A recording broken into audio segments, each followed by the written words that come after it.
It's that time of the year again. We are wrapping the Durpamax with Christmas lights. And I have some do's and don'ts for you today. I'm gonna be teaching you how to wrap your car with Christmas lights yourself. Some things you shouldn't do when wrapping your car with Christmas lights is A, don't use glass bulbs. That's the quickest way to damage your paint.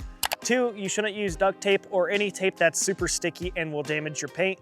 Search up the specific paint that you're trying to go after and see if it will damage your paint or not. But besides that, I recommend using vinyl if you could afford it. If you can't afford it, use painter's tape. Painter's tape is the best tape I've noticed so far. However, you will have to replace it quite a bit if you go the painter's tape route. And the third thing that you should not do when wrapping your car with Christmas lights is you should not try to do this when your car is dirty. You should always clean your ride before you start applying these Christmas lights because a dirty vehicle will fight you on tape. It is not fun.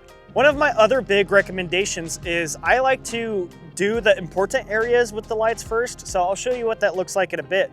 But basically, I do the important areas that will hold the lights up. And then once I get like a whole section done, I'll go back and retape everything. But today, since I have a limited amount of vinyl, I'm gonna try to go as far as I can with the important areas so I could go back later on with vinyl if I have enough. Get ready to hunker down for some serious time. This is serious effort, but a high payout. Now let's get to installing. We have our lights plugged into an inverter over here. I have 120 watt. I don't know if that's gonna be enough, but I'm gonna let you know in the caption right here.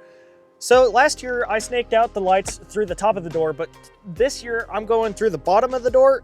We just need to make sure that we don't damage any lights when feeding it outside of the truck. Okay, so I was personally struggling with getting the lights outside of the cab this year because I didn't have any slack at all. But basically I had to go on the top where there's weather trim and it's softer, or else it'll cut the wires off, and you don't want that to happen because if one bulb shuts off, the rest of the line shuts off. This is what the temp setup looks like for now.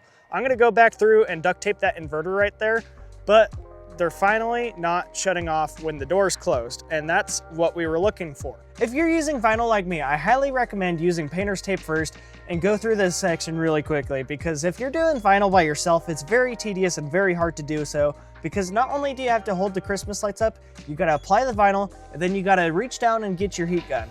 And I found that this is very tedious and very time consuming. So unless we have some help, I highly recommend going quickly through with painter's tape. I bought my lights from Walmart, but if your Walmart has them sold out or you just don't want to go to Walmart for Christmas lights, I'll link the lights I used last year from Amazon in the description down below, as well as other products I used like the vinyl tape. These are affiliate links, so if you purchase anything through the links, I do earn a commission off of these, so I thoroughly thank you if you choose to do so. We almost have both passenger side doors completely done, but there's another don't that you should avoid doing when you're doing Christmas lights on your car, because I just made this mistake.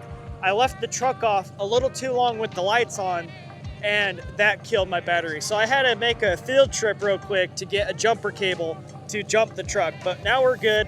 But just avoid long-term usage with these lights off without your car or truck on, because that will affect everything. But look at that, that's already looking pretty cool. We are in day number 2, and I just want to show you guys what I was talking about spacing it out in sections. So I don't have everything taped, but I have a lot of it down. Now, I also found out if the panel's foggy, maybe you shouldn't try to do tape at night. So I was up until 3 in the morning doing this. My truck took a little bit longer. I highly doubt you guys will have the same struggles as I did. But we are now on the roof, and all we have to do is finish up my last strand of lights, and then we have to go through and retape everything. Then we could go get some reactions. All the lights are laid out. Let's give you guys an example of what they look like.